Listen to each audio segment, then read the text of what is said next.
mother was actually treated here at Johns Hopkins for cancer, and they really did very well by her. So I congratulate everyone who has been committed to Johns Hopkins. And I was wondering how some of this technology might apply to palliative care, if you see that having any effect. Well, I would say from a medical management, when you look at the medical home and you look at the ability to do both some diagnostics, I mean, they've been doing Holter monitoring and different types of gastro assessments, pH probes, things like that, that are happening in the home. They bring that technology back, or it's wired back, wirelessly. There's some connectivity that goes back to your physician who can then direct your care one way or the other. To me, palliative care is one and the same, in that, if that family wants to be able to have that patient at home while still making that patient comfortable, not doing any extensive interventions, but have the ability to monitor things like fever, things like nutrition, those kinds of technologies that are available for the acute population or the chronic population should be no different on the palliative side. And just to add to that, palliative care is one of many examples of the fact that the bulk of care has to occur outside of hospitals, and that's where the bulk of treatment happens anyway.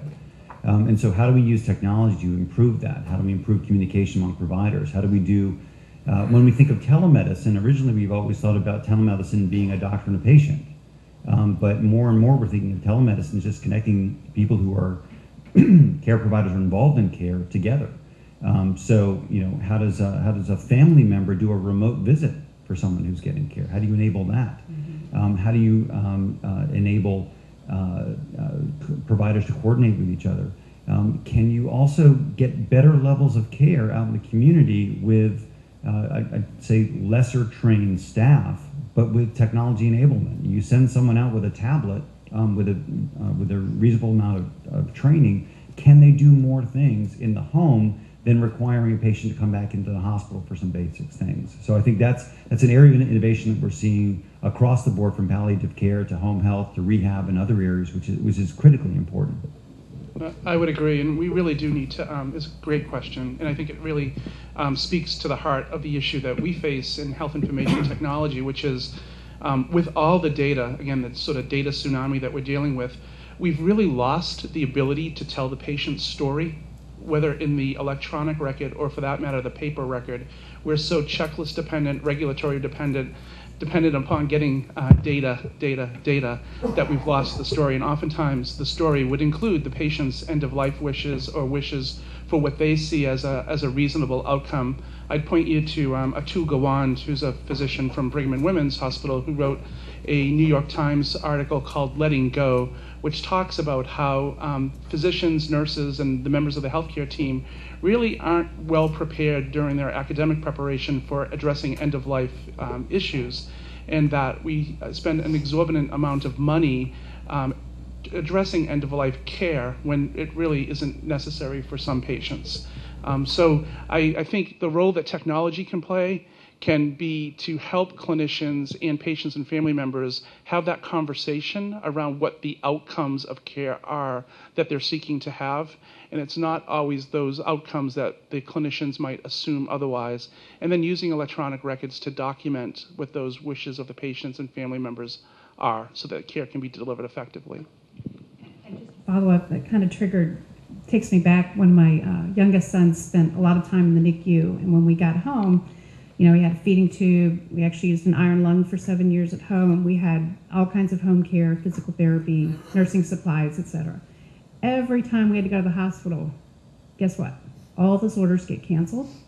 We have to restart all those orders when we get discharged. So we tried as best we could never go to that hospital, not only to avoid all the germs and that type of thing, but the continuity of being able to be assessed and treated at home, managing those orders, is something that I think the healthcare system needs to be looking at harder, because it would have been great just to have some nurse come out and be able to help us with that one little item, maybe give them an IV, something like that, ramp up the level of nursing care that we were getting. But no, we have to go into the hospital, and now with the reimbursement changes and saying that if you discharge that patient too early, You know, there were a lot of times we got discharged pretty much from the ICU because we were sort of that power parent. You know, we could take care of that kind of situation at home. But I would bet that that same kind of patient type today is going to be held longer and longer so that you don't rebound back and be considered, you know, on the tab of the hospital.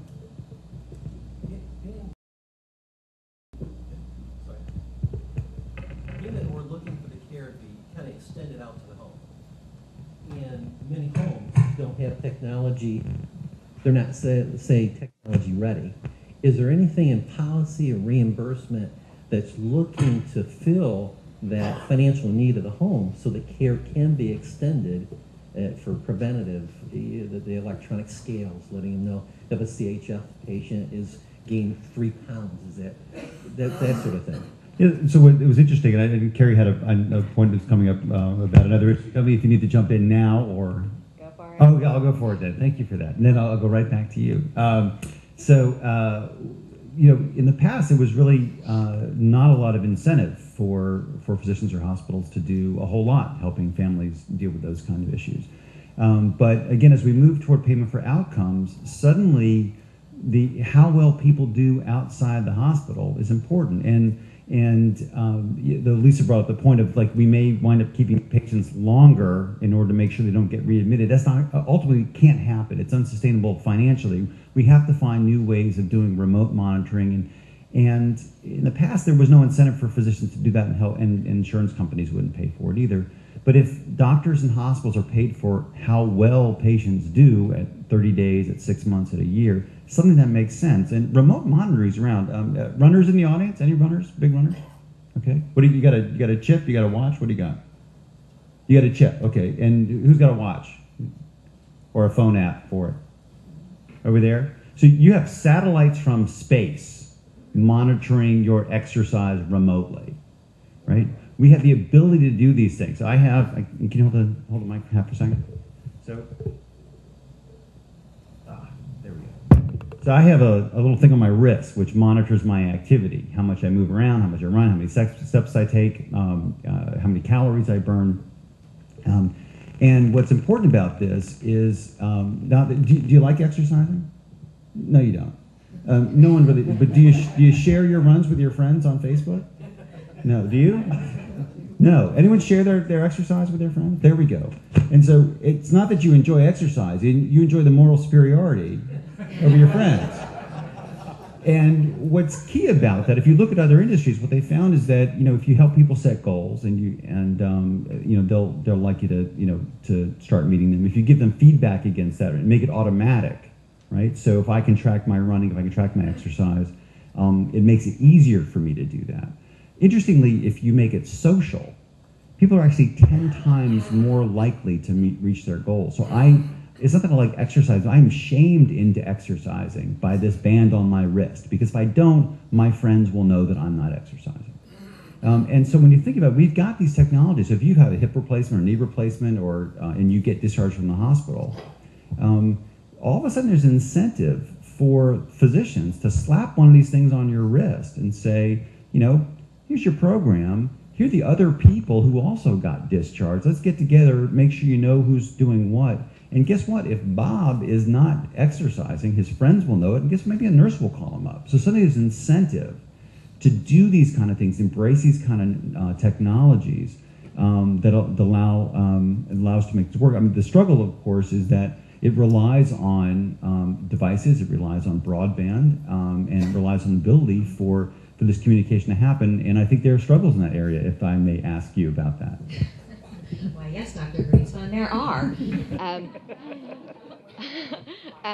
So I wanted to make 2 points around as we think about moving care towards the home. You know, technological advances, especially around the ability to miniaturize, you know, these big box technologies that generally exist within a facility, and then make them mobile. For example, at our institute, we have a technology called Sense for Baby, and it's a fetal heart rate monitor. So instead of this giant cardiotocograph, that an expectant mother has to go visit in her third trimester, we've got a device that's the size of an iPhone that straps on the belly, can go with a worker into the field to actually provide care, a standard of care that many women may not be getting because they can't actually get to a hospital. And we're doing a research study in Mexico with the Carlos Slim Institute around this.